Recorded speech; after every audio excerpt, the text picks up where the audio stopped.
Trust them. The power is in them. Let them have responsibility to think, to act, to serve other people. Put them to work.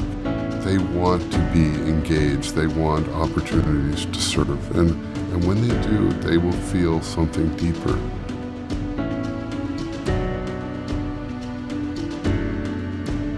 I have so much confidence in this generation. It is hard. What they're facing is hard. But the Lord is pouring out blessings, resources, and His Spirit in unprecedented ways.